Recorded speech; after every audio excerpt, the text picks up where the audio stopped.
ये भी तो आप, ये भी कन्वीनियंट पॉलिटिक्स होती है। डीजीपी सर आ रही हूं भाटी जी, एक दो अब बाकी मेहमानों से भी एक दो सवाल ले लूं, मुझे पता है आपके पास हमेशा सवाल होता है।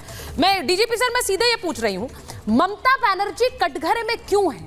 इसलिए नहीं है कि उन्होंने, उनके राज्य में एक क्राइम हुआ है, क्राइम यूपी में भी होता है, भाटी जी सही कह रहे हैं, क्राइम असम में भी होता है, भाटी जी सही कह रहे हैं, लेकिन उस क्राइम को संरक्षण देने की कोशिश क्यों हो रही है? कोई भी सवाल हम पर नहीं उठाया जा सकता है। आप बंगाल में आग लगाएंगे, हम पूरे देश में आग लगा देंगे, ये कौन सी भाषा है? सुचरिता जी, मैं अपने राजनीतिक मित्रों से बहुत सीखता हूं और मेरा यह आभार है, भाटी जी को सलाम। सबसे पहले अगर हम बात कर रहे हैं बंगाल और कोलकाता की, तो हम वहीं पे रहें।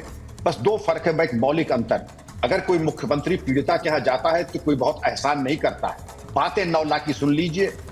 वहां की पुलिस ने अगर अपने आस्तीन के सांप को निकाल के पेश कर दिया तो कोई एहसान नहीं किया, वो जवाब ये दे कि आस्तीन का सांप पाला कैसे था उसने। नंबर 2, जो आपने क्राइम सीन कॉम्प्रोमाइज कर दिया और उसको खल्त-मल्त किया, उसके बाद सीबीआई का काम दुष्कर हो गया है। पहले इसका जवाब दीजिए कि किन परिस्थितियों में प्रायोजित आंदोलन करा के क्राइम सीन आपने किया।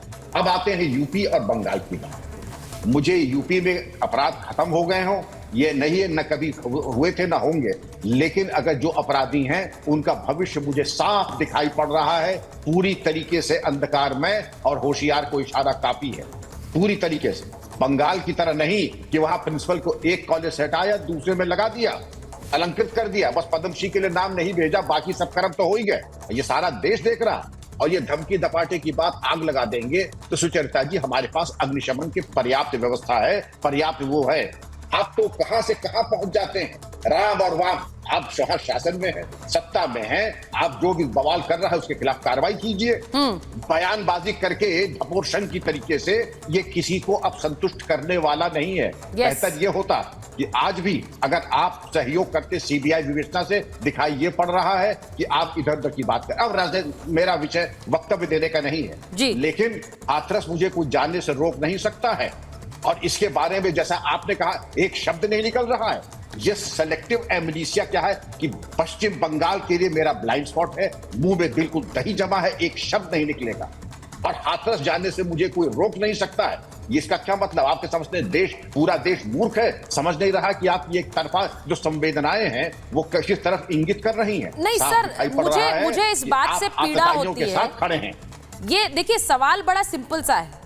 अगर योगी आदित्यनाथ ये बात कह दे कि अगर यहां होगा, अगर आप मुझ पर सवाल उठाएंगे तो पूरे देश में आग लग जाएगी, अगर ये बयान दे दे तो क्या हम उस पर डिबेट नहीं करेंगे? कि पूरे देश में आग लगाने की बात कोई व्यक्ति, कोई नागरिक कर कैसे सकता है? मुझे तो इस पर सवाल है, वो भी एक मुख्यमंत्री। क्योंकि भाटी जी हमेशा योगी जी का उदाहरण देते, तो मैंने योगी जी का उदाहरण ही देकर ये सवाल पूछा है। मैं एक बार जरा दिखाना चाहती हूँ, सिद्धार्थ यादव जी आ गए हैं। सिद्धार्थ जी, मैं एक बार जरा दिखाऊं कि आज महामहिम ने क्या कहा है, उसके बाद आपके पास आती हूं। आज महामहिम ने कोलकाता में जो कुछ हुआ, देश की राष्ट्रपति ने उस पर बयान दिया। उन्होंने कहा कि अब बहुत हुआ, मैं निराश और भयभीत हूं, बेटियों और बहनों के साथ बर्बरता मुझे बर्दाश्त नहीं है। निर्भया के बाद से अनगिनत बलात्कार, पिछले 12 सालों में अनगिनत बलात्कार, बेटियों के खिलाफ अपराध बर्दाश्त नहीं। समाज को ईमानदार निष्पक्ष बनना होगा। महिला को कमजोर मानती है, यह घटिया मानसिकता है जो महिला को कमजोर मानती है। अब सिद्धार्थ जी, सवाल मेरा यह है कि महामहिम जब ऐसी घटनाओं पर बयान दे रही हैं तो वो सिर्फ कोलकाता पर नहीं बोल रही हैं, वो हर राज्य में हो रही ऐसी घटनाओं पर बोल रही हैं। लेकिन मजबूरन इस समय यह बयान क्यों आया है? इसलिए आया है क्योंकि एक पूरा समाज आक्रोशित है।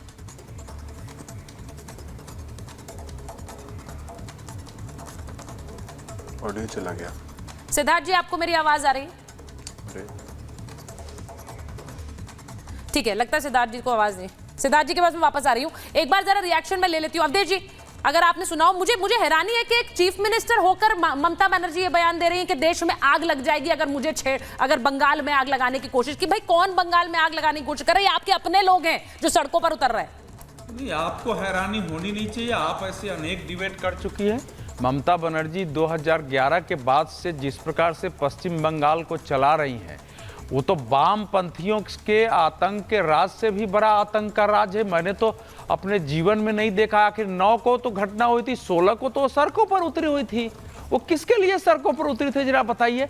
क्या उस पीड़िता को न्याय दिलाने के लिए, उस परिवार को न्याय दिलाने के लिए उतरी थी, या जो लोग न्याय मांग रहे थे उनके विरुद्ध अपने लोगों को सड़क पर गांव-गांव में उतारने के लिए सामने आई थी? ये तो उसी दिन तय हो गया था कि क्यों उतर रही है। आज उन्होंने जो कुछ किया है वो तो कल छात्रों का, मतलब इस प्रकार का रिएक्शन मुख्यमंत्री का हो सकता है कि अब शुक्रवार से, और दिन भी क्या चुना है। अभी मैं कहूंगा तो भाटी जी कहेंगे कि आप कहां झूठते हैं। शुक्रवार का दिन क्या होता है वो सबको मालूम है। वो किसके लिए बोल रही है कि शुक्रवार से शुरू करो? शुक्रवार को हर विश्वविद्यालय के बाहर फांसी की मांग करो, और उसके बाद शनिवार को जो है दोपहर के बाद हर जगह जो है धरना प्रदर्शन करो। तो ये तो सीधा सीधा यह है कि पश्चिम बंगाल में जो उनके समर्थक हैं, उनके लोग हैं, वो सब जो उन्होंने 16 तारीख से शुरू किया था वो ढीले ना पड़ जाएं लड़ने के लिए। अगर किसी नेता पर गोली चल रहा है तो डर के आगे ऐसा काम ना करे, इसका ध्यान रखते हुए आज का उनका पूरा भाषण था। उन्होंने लोगों को भड़काया है। जो लोग न्याय की मांग कर रहे हैं वो सब भाजपाई हैं, ये सब नरेंद्र मोदी करा रहे हैं। नरेंद्र मोदी तो हमको सीबीआई ईडी सबसे हार गए, और मैं तो गोली खाई जाएगी। अब मैं एक चीज पूछ रही हूँ। नहीं, सवाल सीधा सा है। सिद्धार्थ यादव जी को स्क्रीन पर ले लीजिए, तौसीफ जी को भी ले लीजिए। सिद्धार्थ जी, अब मेरा सवाल तौसीफ जी, सिद्धार्थ जी जरा ये है, अजय वर्मा जी को भी स्क्रीन पर रखिए, अजय जी भी आ गए। मैं एक चीज पूछ रही हूँ, जब ममता बनर्जी से सवाल उठते हैं तो ममता दीदी कहती हैं कि ये सीएम पद को लेकर सवाल उठाए जा रहे हैं, यहां सीएम की कुर्सी को हिलाना चाहते हैं इसलिए सवाल उठा रहे हैं। लेकिन बंगाल पर, तौसीफ जी, सिद्धार्थ जी, बंगाल पर जब सवाल पूछे जा रहे हैं तो ममता दीदी खुद कहती है कि पीएम की कुर्सी हिल जाएगी। अगर यहां सवाल पूछे तो देश जल जाएगा, पीएम की कुर्सी हिला देंगे। तो ये वाली धमकी सही है क्या? क्या ये धमकी सही है? सिद्धार्थ जी आ रही हूं पहले, सिद्धार्थ जी, तौसीफ जी उसके बाद। हाँ, मैं जवाब दूं सुचरिता जी? जी सिद्धार्थ जी। देखिए सुचरिता जी, मैं पहले भी पैनलिस्ट की बात सुन रहा था और मैंने भाटी जी को भी सुना। मैं बस 2-3 बात कहना चाहता हूं। देश में कुछ घटनाएं होती हैं जो आपके अंतर्मन को जगाने का काम करती हैं। निर्भया जैसी घटना, जघन्य अपराध दिल्ली के अंदर हुआ था, राजधानी के अंदर। उसके बाद पूरे देश ने, समाज ने उस पर बहुत गहन चर्चा करी, नए कानून बने, लोगों के अंदर जागरूकता की एक बात आई, प्रावधान आए, सुप्रीम कोर्ट के डायरेक्शंस आए, बहुत कुछ हुआ। ये ऐसी ही एक दूसरी घटना है।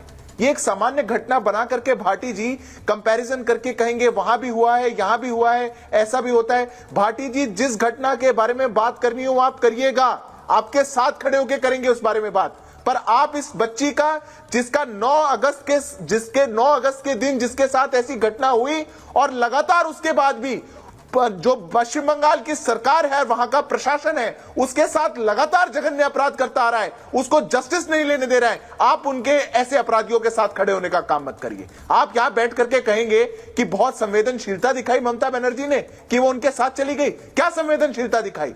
प्रिंसिपल को 4 घंटे में लगा दिया एक नए कॉलेज में, उससे बेहतर कॉलेज में। जो डॉक्टर्स प्रोटेस्ट कर रहे हैं उन डॉक्टर्स के घर पे नोटिस भेजे जा रहे हैं। जो छात्र निकल करके आ रहे हैं उनको हॉकियों से मारा जा रहा है। अगर जहां पर ऐसी स्थिति बन जाए, दूसरी पॉलिटिकल पार्टी के नेताओं पर गोलियां चलाई जा रही हैं, अगर यह संवेदनशीलता है, भाटी जी एक बार अंतर्मन में झांक करके देखिए। जिस कगार पर आज बंगाल को ममता बनर्जी ले आई है, वो देश के आंखों को खोलने वाला है।